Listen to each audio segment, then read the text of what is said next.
Assalamualaikum dan selamat sejahtera. Bersama kami kali ini dalam Sembang Guaman GBG. Okey, saya hos anda kali ini Asni Abdul Jabar dan bersama saya Fatin Fakria selaku host on duty anda sekalian pada hari ini. Jadi episod hari ini kita akan kita akan kupas satu tajuk terlebih dahulu. Satu tajuk sebelum kita kenalkan panel kita yang kita bawa khas jauh ni. Apa dia tu Fatin? Kalau jadi kita akan hari ini kita akan bincangkan satu tajuk yang rasanya penting untuk kebanyakan wanita di luar sana. Especially untuk wanita lah. Ya, especially untuk wanita. Sebab tajuk ni memang tak lagi jauh kita kata dengan kata gembirakan hati wanita lah. Okey, jadi tajuk dia kalau ikut hari ni kita tajuk muta'ah. Muta'ah hak ataupun dendam.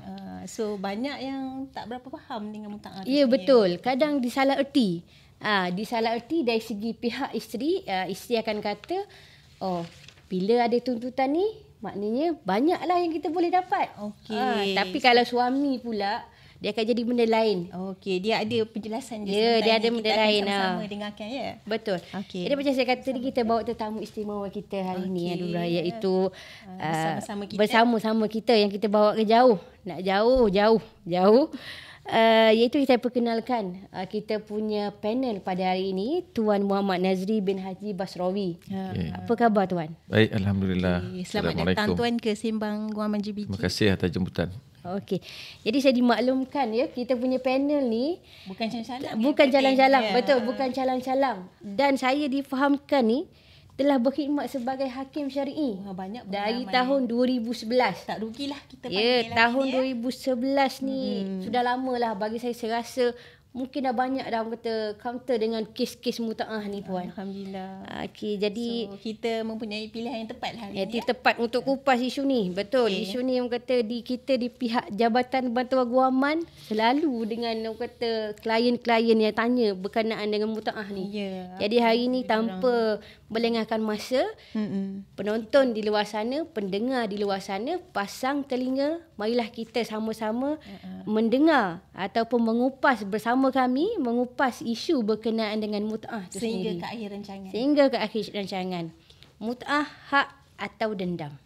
Okey. Ya, silakan. Baik, terima kasih Fatin dan juga Puan Adura. Bismillahirrahmanirrahim. Alhamdulillahirabbil alamin wassalatu wassalamu ala asyrafil anbiya'i wal mursalin wa ala alihi wa sahbihi ajma'in. Pertama saya ucapkan terima kasih kepada pihak Jabatan Bantuan Guaman, Fatin dan Adura yang telah pun sudi untuk menjemput saya bagi kita sembang-sembang berkaitan dengan mut'ah ni. Sebelum kita pergi cerita tentang mut'ah ni wujud apabila bercerai kan. Jadi sebenarnya sebelum kita bincang pasal mut'ah tu, kita kena bincang dulu tentang perkahwinan.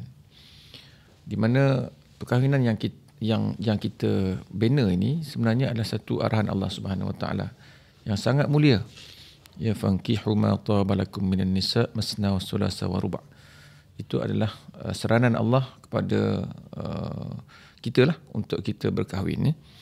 Jadi bila kita berkahwin ni, apa matlamat kita kahwin? Untuk kita bahagia, untuk kita hidup dengan pasangan dengan mawaddah warahmah. Jadi sudah tentu dalam rumah tangga itu kita akan menjadi pasangan yang terbaik dalam rumah tangga. Dan apabila rumah tangga yang dibina itu gagal, maka barulah timbul hak-hak selepas perceraian itu, termasuk mut'ah. Ya tuan, biasanya kita bila berkahwin tu kita akan nakkan kebahagiaan ya tuan. Betul. Tapi kadang-kadang ialah orang kata cerah tu tak sampai ke petang lah. Betul. Ya. Ada orang tak ada yang baru dengar mut'ah. Kadang orang familiar dengan mut'ah ni, nikah mut'ah. Betul. Kan? Nikah bila sebut tanya Jumaat mut'ah. Nikah. Bukan nikah.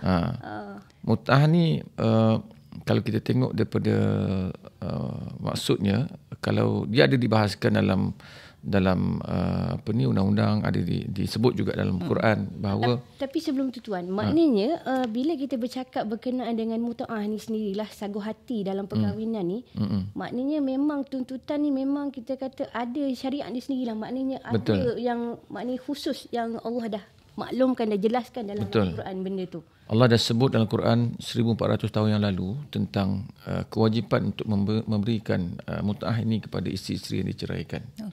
Ya. Jadi Allah sebut dalam Quran ayat 241 surah Al-Baqarah, kan, Allah sebut walil mutallaqati mata'un bima'ruf haqqan 'alal muttaqin. Ya, bagi isteri yang diceraikan itu, maka dia berhak berikanlah dia mut'ah dengan sewajarnya, ya. Dan itu sebagai satu tanggungjawab yang wajib bagi orang yang beriman, orang yang bertakwa, ya. Dan malah Allah juga ada sebut juga dalam surah yang sama, dalam ayat 236 Allah sebut la junaha alaikum in talaqtumun nisa, dan seterusnya. Dan ayat itu memberikan maksud bahawa tidak berdosa bagi kamu, kita lah orang Islam, jika kita menceraikan isteri, terutama suami lah, sebab talak ni atas pihak suami, kan, untuk menceraikan isteri kamu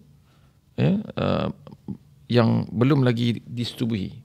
Dalam ayat ni sebut belum disetubuhi dan kamu belum menentukan mas kahwin untuk mereka. Maknanya tak salah dan tak berdosa lah seorang suami untuk menceraikan isteri yang belum lagi disetubuhi ataupun dia belum lagi ditentukan mas kahwinnya.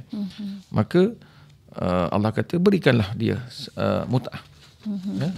Kalau orang yang kaya ikut kemampuan dia. Orang yang tak kaya, orang yang miskin, berilah ikut kemampuan dia juga. Ya, Allah sebut dalam ayat itu sebagai satu kewajipan bagi orang-orang yang berbuat kebaikan. Ya.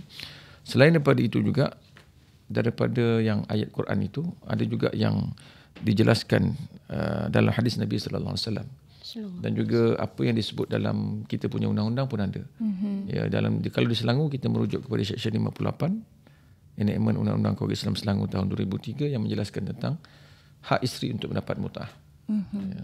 Maknanya dalam maknanya tuntutan mut'ah ni sendiri pun dalam kita punya undang-undang kekeluargaan pun ada maknanya ada benda juga ni. Ya. Maknanya betul-betul kita kata mut'ah ni adalah kewajipan lah maknanya. Kewajipan. Kalau saya boleh buat analogi, kan, apabila kita berkhidmat, kan, isteri ni dia berkhidmat untuk suami, kan. Ya.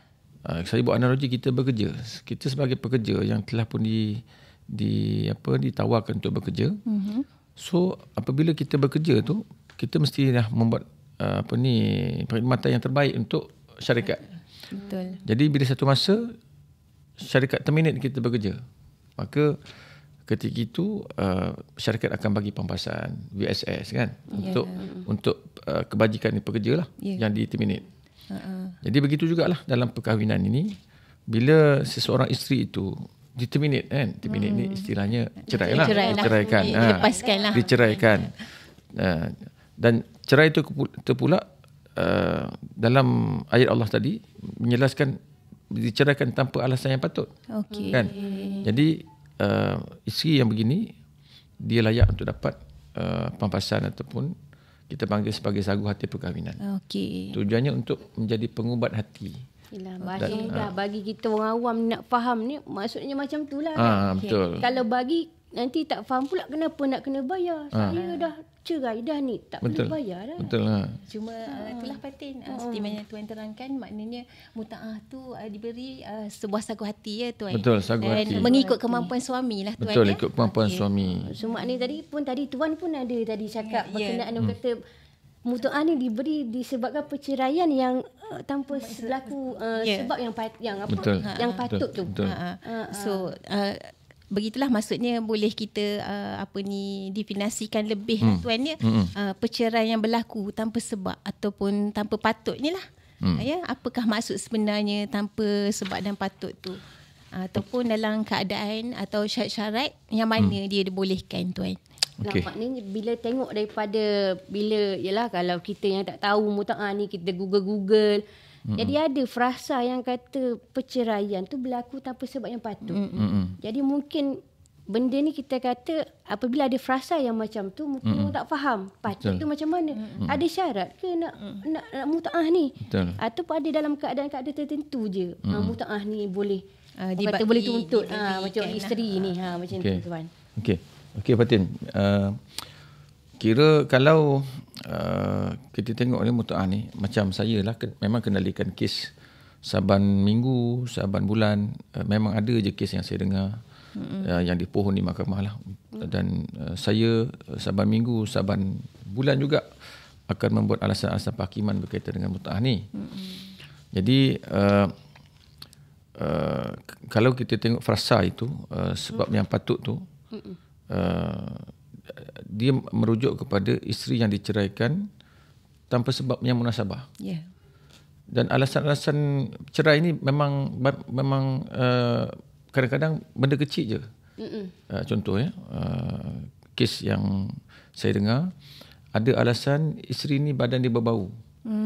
Dan suami telah bagi tempoh masa setahun tapi masih lagi bau. Jadi dengan alasan itu suami ceraikan isteri. Nampak kecil. Nampak kecil. Itulah kadang-kadang benda pada isteri mungkin benda kecil tapi pada suami besar. Dan kadang-kadang pada isteri ni benda tu kecil saja.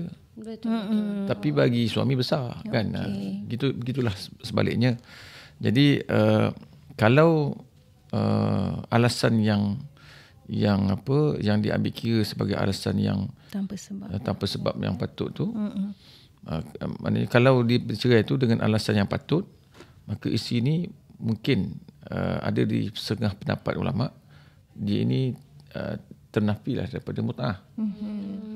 Dan juga ada yang disebutkan juga ada layak untuk dapat mut'ah tetapi ianya kurang sedikit atas sebab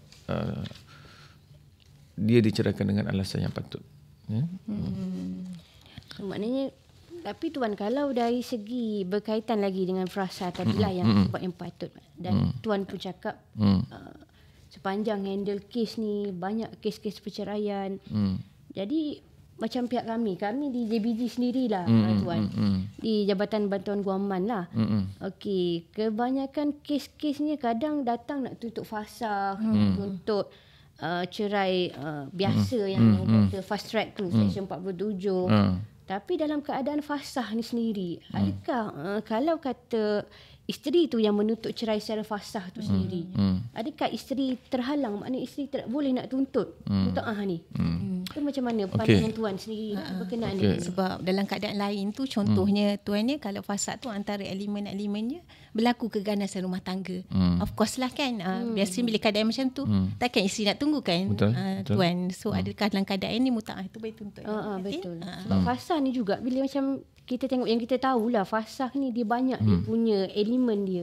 So ada kat situ pohon disebabkan oleh keaiban suami, ada part yang keaiban isteri. Jadi dari segi muta'ah ni sendiri macam mana tuan? Okey. Fasakh. Kalau soalannya Fatin, kalau isteri itu minta fasakh, adakah dia layak untuk dapat tuntut muta'ah kan? Betul. Okey.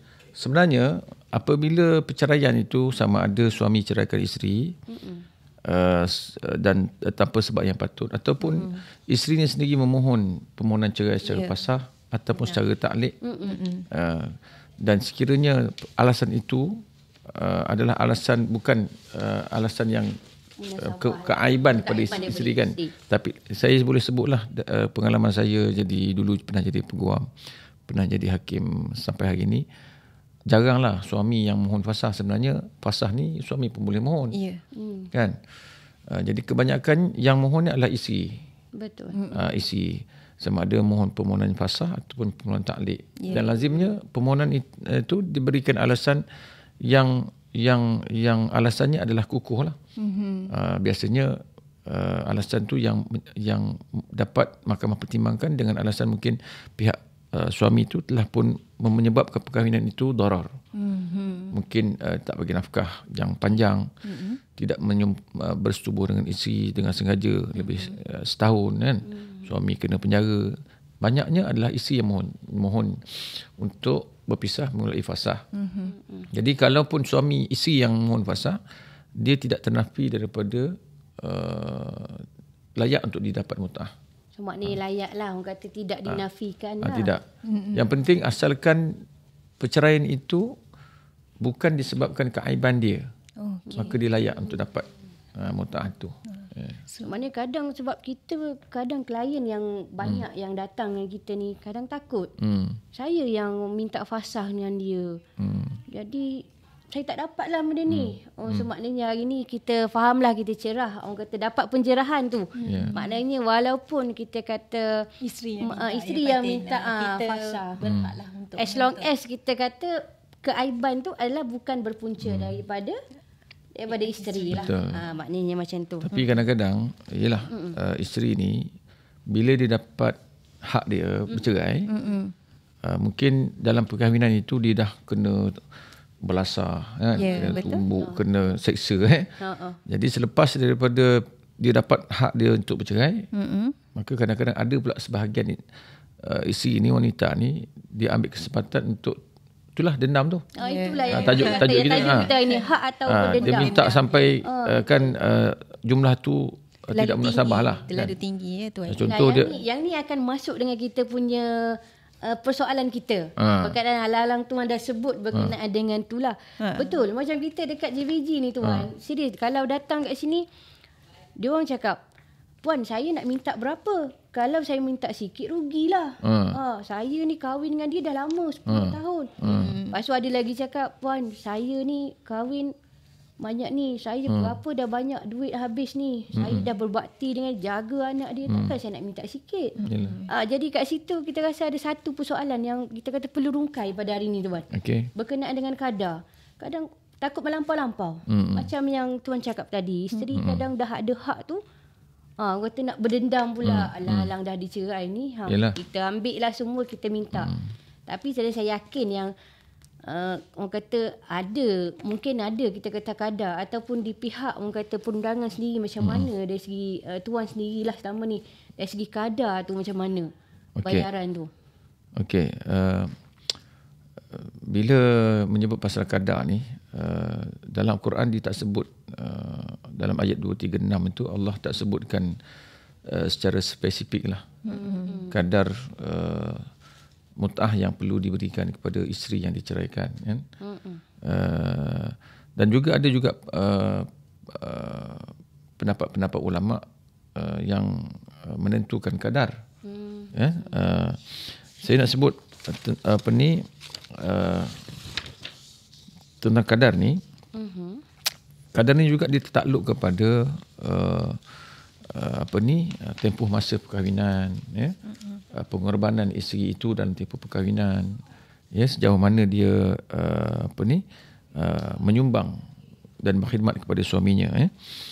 Dan biasanya kalau mut'ah ini dipohon oleh pihak isteri, lazimnya alasan ataupun pembelaan daripada pihak suami ini, bekas suami ini, dia akan nyatakan isteri ini dia ni tak layak dapat. Sebab apa? Sebab dia kata isteri ni nusyus. Itu memang common lah, biasa kita dengar macam isteri perangai keji, isteri ni curang dan berzina dengan orang lain kan. Jadi dia tak layak tu dapat nafkah mut'ah itu. Jadi kalau kita bincang pasal kadar ni, memang dalam Islam dia tidak ditetapkan bentuk nilai wang yang spesifik tetapi terdapat beberapa petunjuk dan prinsip dalam hadis dan tafsiran ulama yang boleh dijadikan panduan, di mana mut'ah ini juga disebut sebagai pampasan lah kepada isteri yang diceraikan dengan matlamat adalah untuk memberikan penghormatan kepada bekas isteri yang berkhidmat untuk suaminya sepanjang tempoh perkahwinan, dan sebagai pengubat hatilah isteri yang diceraikan tersebut. Dan ada juga dinyatakan bahawa semasa zaman Rasulullah SAW, kadar nafkah ni kadang-kadang bukan saja duit ni, dia akan boleh jadi dia berbentuk barang, berbentuk pakaian. Tidak kepada duit semata-mata lah. Betul.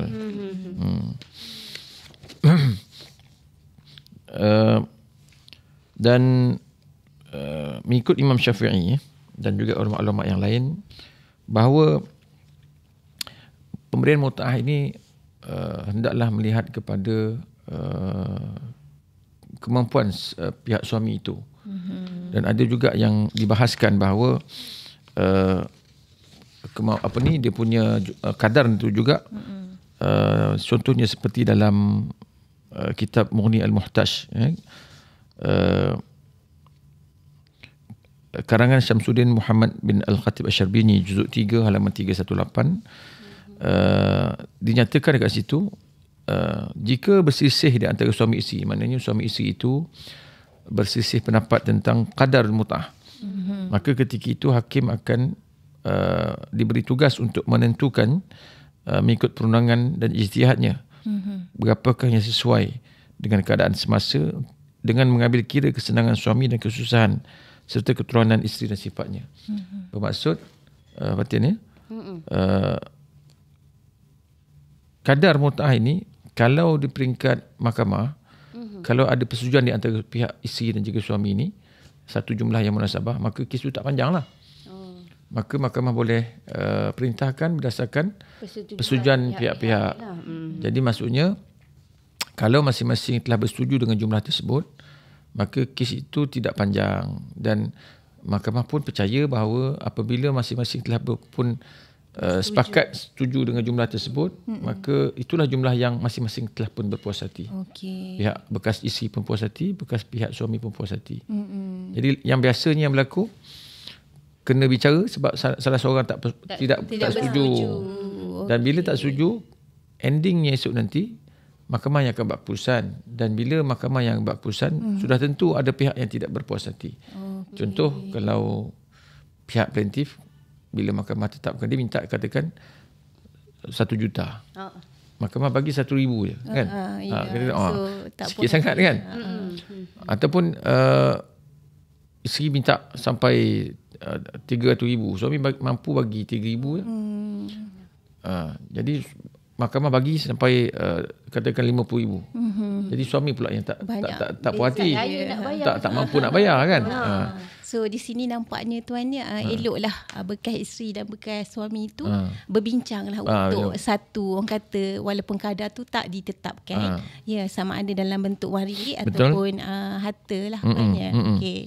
Begitulah Fatih. Tapi most of the case je rasanya susah betul nak dapat satu persetujuan.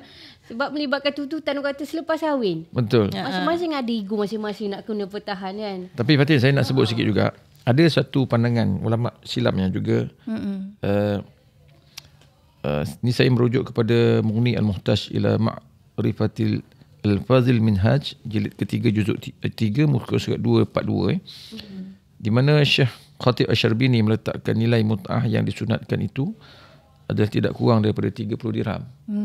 Ada juga yang ulama sebut bahawa paling kurang bagi mut'ah ini pada isi yang diceraikan adalah 30 dirham. Dan ini juga disebut dalam kitab I'anah At-Talibin juzuk 3 muka surat 357, dan juga ada disebut juga dalam Radah At-Talibin jilid 5 muka surat 637, yang turut meletakkan kadar yang disunatkan bagi mut'ah kepada isteri itu adalah tidak kurang 30 dirham. Itu dah kadar yang paling minima yang diletakkan oleh ulama silam dalam membuat penentuan kadar mut'ah. Maknanya kalau kata difahamkan lah, 30 dirham tu yang paling minima. Paling minima. Paling minima lah. Paling minima. Berdasarkan kepada faktor-faktor yang tuan maklumkan tadi lah. Betul. Berdasarkan kata dari segi tempohnya, dan melihat juga kemampuan suami. Ada kemampuan suami. Itu maknanya itu adalah penanda aras lah. Kalau kita tengok 30 dirham ni sebenarnya adalah bersamaan dengan 100.8 gram emas.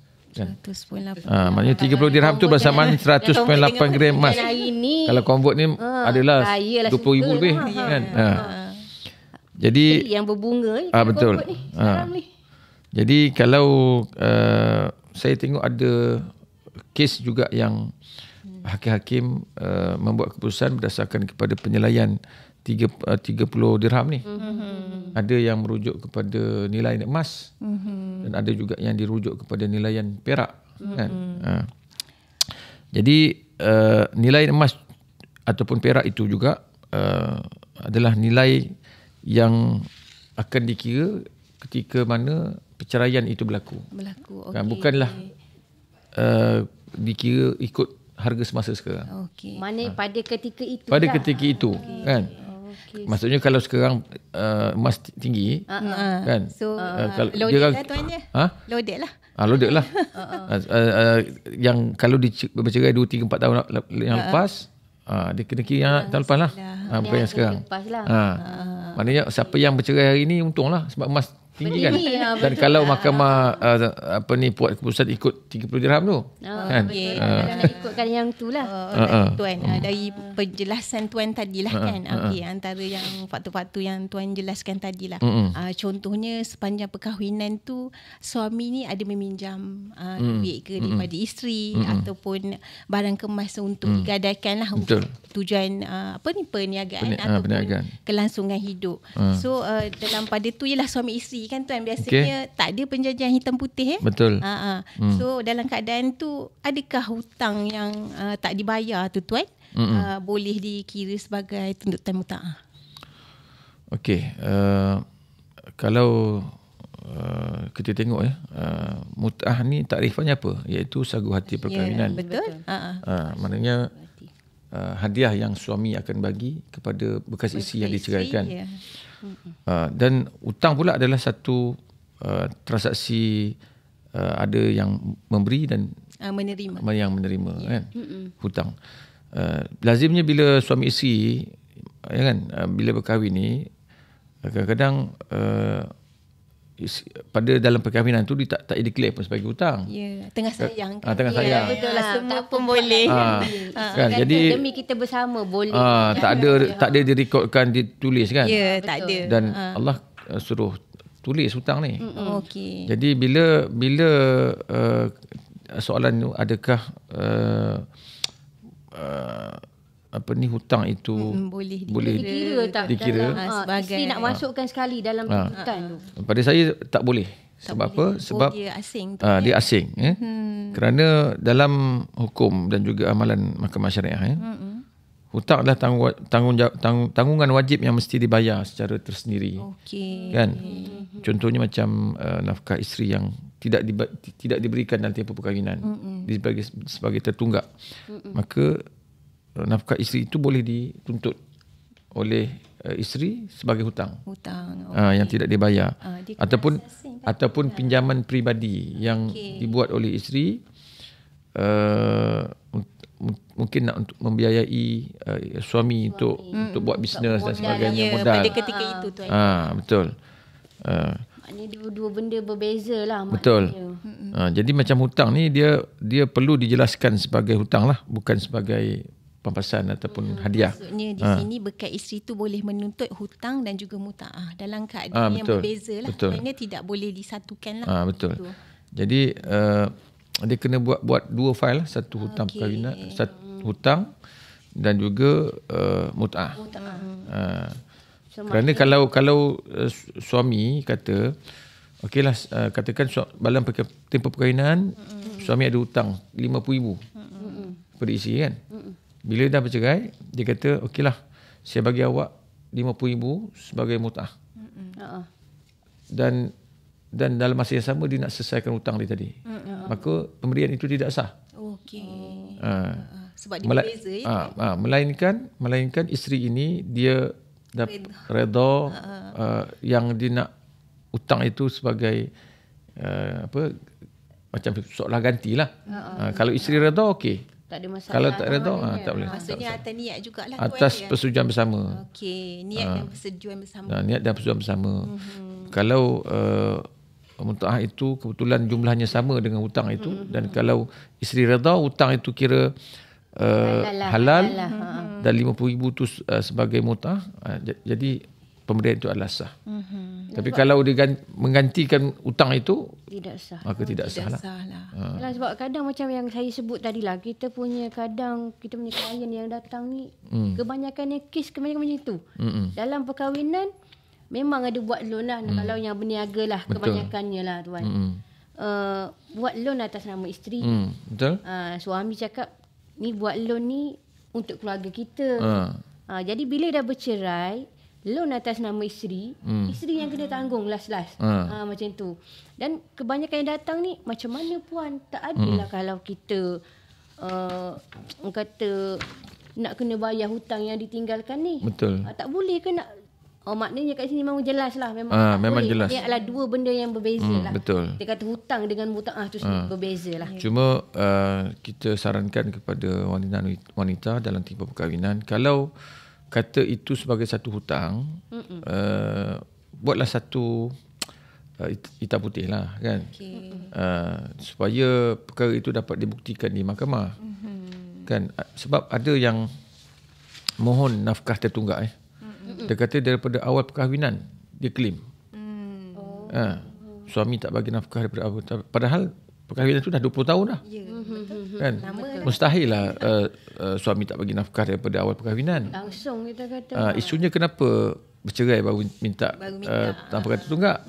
20 tahun hidup tu tak minta pula. Suami tak bagi nafkah, tak minta pula dekat mahkamah. Jadi persoalannya kalau suami isteri yang masih tinggal bersama, kan lazimnya kita sendiri pun lah kan, kadang kita beli lauk, kadang-kadang suami bagi lauk, beli beras, kita beli telur kan. Jadi hidup tu berkongsi kan, berkongsi hidup. Jadi biasanya yang kalau ia menjadi hutang, biasanya apabila satu keadaan berlaku, contoh suami dan isteri ni dah tak tinggal bersama. Betul. Bila tak ada bersama tu, mungkin ada satu qarinah bahawa suami tidak lagi menjalankan tanggungjawab untuk memberikan nafkah. Baru boleh kat situ kita nak ukur suami ni tertunggak bagi nafkah. Tapi kalau hidup serumah sama, masing-masing bekerja, masing-masing ada buat pembelian masing-masing, jadi susah juga nak buktikan tu. Betul. Dan waktu kalau kata nak buat hitam putih pun akan ada persoalan, ni tak percaya ke apa. Tapi benda macam tu sebenarnya memang betul lah. Yang Allah pun dah kata kena tulis apa pun tulis. Biasanya yang kita sarankan untuk buat rekodkan lah kan. Biasanya yang besar-besar lah. Contoh isteri suami dia pinjam duit. Pinjam abang pinjam duit 10,000 untuk modal.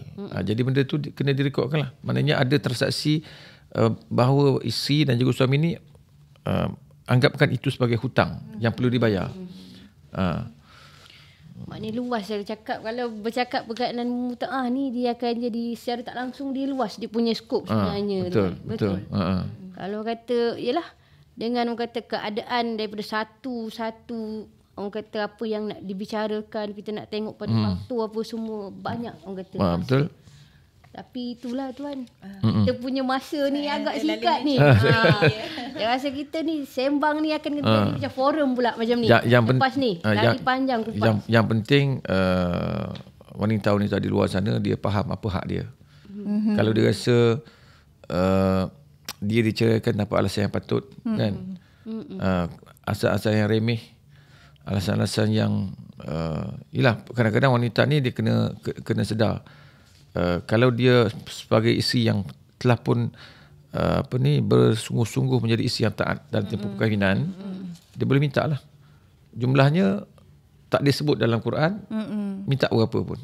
Kan? Tapi berpada-pada mengikut orang kata. Mengikut kemampuan suami. Ya, betul. Sebab kita pun dah boleh tengok sebenarnya. Kita boleh dah tahu dah kemampuan kita bukan suami. Betul. Takut nanti minta banyak, akhirnya dia hampa. Betul. Kalau lebih baik tu ada perbincangan dua pihak, itu mudah. Itu lagi mudah. So, kata. Okey. Tuan, dari segi perbincangan dan penerangan yang dijelaskan sebentar tadi nampaknya hikmah pensyariatan mutaah ni adalah antaranya adalah mengambil hati isteri lah ya. Cakap tadi lah betul lah, kalau macam analogi tadi tuan cakap ibarat kita pekerja yang determinate. Kita sedih betul macam mana nak teruskan kehidupan. Nak cari kerja lain ambil masa baru. Cari laki lain ambil masa juga. Betul lah contohnya ibarat macam tu. So dari segi itulah maksudnya hikmahnya kalau hikmah dia lah maksudnya antara kebaikannya mengambil hati isteri tadi dan meneruskan kelangsungan hidup ya tuan. Isteri ni dia berkhidmat sungguh-sungguh dengan suami. Dengan ikhlas. Jadi biasanya mahkamah akan tengok sebelum memberikan apa-apa jumlah yang patut kepada isteri ni, mahkamah akan melihat kepada tahap kemampuan tu. Sama ada gaji pihak suami, bekas suami, apa-apa aset yang dia ada, semua itu akan dinilai oleh mahkamah. Dan ada juga mahkamah yang meluluskan mut'ah yang sangat banyak. Contoh dalam satu kes Shahnaz Abdul Majid ni lawan Datuk Seri Mahmud Abu Bakar Taib ni, anak arwah Mak Taib ya. Betul. Kes itu Shahnaz mohon 100 juta untuk mut'ah. Ya. Tapi Mahkamah Tinggi luluskan 30 juta aja. 30 juta. Kan? Jadi kemudian Datuk Seri Mahmud tak puas hati merayu ke Mahkamah Rayuan. Mahkamah Rayuan kekalkan jumlah itu 30 juta. Berdasarkan dapatan Mahkamah Tinggi bahawa memang pihak bekas suami ni sangat mampu dan sangat kaya. Okey. Kan dapatlah 30 juta. Okay. Kalau kita 100,000 pun dah banyak kan. Banyak sangat. Jadi kalau dapat 30 juta jadi kaya lah. Yalah. Kan? Tuan, so maksudnya kalau orang kata dibenarkan oleh mahkamah lah jumlah tuntutan sebegitu kan, saya rasa dendam tu hilang lah ya agaknya. Mungkin lah. Boleh mengurangkan dari segi hati. Gembira lah kan. Nak hilangkan rasa sakit hati ni. Betul, kita kena cerai sakit hati. Bukan sakit hati. Nak kalau bukan disebabkan kita. Tiba-tiba tak ada apa-apa laki nak cerai. Sakit hati juga tuan sebenarnya. Yalah. Mahkamah akan tengok ni isteri punya komitmen dalam rumah tangga, yang berkhidmat begitu lama kepada suami kan. Yalah. Suami sediakan makanan suami, jaga anak suami nak isteri bagi kan, semua itu dinilai tahap komitmen isteri kepada suami dalam tempoh perkahwinan. Selain orang kata lambang kedudukan wanita lah, begitunya dalam Islam ni tingginya orang kata martabat wanita tu ya tuan, di sisi agama kita. Tuan? Itulah maksudnya kat sini bahasa mudah kita kata setiap perpisahan tu orang kata membawa luka sebenarnya. Tapi bila adanya keadilan yang ada pada hari ini, maknanya itulah orang kata sebaik-baik penawar buat kita. Betul. Dan pihak lelaki juga kalau boleh lepas ni pihak lelaki juga dengan adanya dalil itu kita kata yang disebut oleh tuan tadi, tuan tadi, kita kena ingatlah maknanya itu adalah hak kewajipan yang perlu ditunaikan. Satu tanggungjawab tanggungjawab betul juga. Maknanya kata lepas bercerai tu ada lagi yang kata sanggup hati yang nak kena diberi kepada isteri. Betul. Sebab memang Allah galakkan untuk para suami ni buat kebaikan. Yang Allah sebut tu haqqan 'alal muttaqin kan. Orang yang betul-betul bertakwa. Memang suami yang bertakwa, dia faham agama, dia akan bagi mut'ah. Kan? Sebab kita kat dunia ni matlamannya apa? Untuk jadi hamba Allah yang taat pada Allah kan. Dan terbaiklah. Allah dah bagi Quran. Allah dah bagi Quran kitab ada ayat surah Al-Fatir ayat 32 tu. Summa awrasnal kitab summa awrasnal kitab alladhi nastafaina min ibadina faminhum zalimun li nafsihi zalimun li nafsihi wa minhum muqtasid wa minhum sabiqun bil khair. Zalika huwal fadlul kabir. Allah sebut dalam surah Fatir itu, Allah dah bagi Al-Quran, bagi petunjuk kepada kita, dan ada di kalangan mereka ini, kata Allah, zalibul nafsi, menzalimi diri sendiri. Kan? Dan ada juga yang muqtasid, yang sederhana. Dia yang menzalimi diri sendiri ni maksudnya dia tak solat, dia tak puasa, ain-ain isteri, apa yang Allah suruh dia tak buat. Kategori kedua adalah orang yang sederhana. Dia sembahyang tapi tak cukup. Dia sembahyang Jumaat je, yang lain tak sembahyang. Dia sembahyang Aidilfitri je. Betul. Yang ketiga Allah kata sabiqum bil khairati bi iznillah. Maknanya orang yang berlumba-lumba untuk buat kebaikan. Inilah suami-suami yang nak bagi mut'ah pada isteri-isteri kan. Itulah yang sebaiknya. Jadi alhamdulillah, maknanya kita dah sampai di penghujung episod pada kali ini. Jadi harapnya semua penonton, pendengar di luar sana jelaslah apa itu berkenaan dengan mut'ah. Jadi tajuk kita hari ni, hak ataupun dendam, rasanya dileraikan dah dengan kita kata dapat pencerahan daripada Tuan Hakim sendiri. Dengan tadi pun ada pengalaman yang diceritakan. Jadi kata berpada-padalah. Jadi kami di pihak Jabatan Bantuan Kewangan mengucapkan terima kasih kepada Tuan kerana sudi yang kata berkongsi apa itu orang kata mut'ah kepada kita semua pada hari inilah. Dan buat penonton di luar sana, sekiranya anda mempunyai orang kata perlukan orang kata sebarang khidmat nasihat Jabatan Bantuan daripada apa-apa, tidak kisahlah berkaitan dengan apa-apa yang membelenggu berkaitan dengan hak-hak kebanyakan selepas dalam tempoh perkahwinan ataupun selepas tempoh perkahwinan. Jadi jangan lupa, jangan segan, jangan malu, datanglah ke Jabatan Bantuan Guaman yang berhampiran dengan anda. Yang mana kita kata tempat di mana suara anda akan didengari dan hak anda akan dibela. Jadi ini Sembang Guaman, tempat di mana setiap hak itu bermakna. Sampai bertemu lagi kita di lain episod yang akan datang. Jadi insya-Allah, terima kasih sekali lagi Tuan. Baik, terima kasih jemput. Insya-Allah. Mudah-mudahan Allah pemudahkan kita. InsyaAllah. Sebarang komen boleh ditinggalkan di Jabatan Guaman melalui TikTok, FB dan juga IG. Boleh like dan share dan segala-segalanya. Okey, terima kasih. Oh, oh, oh, oh.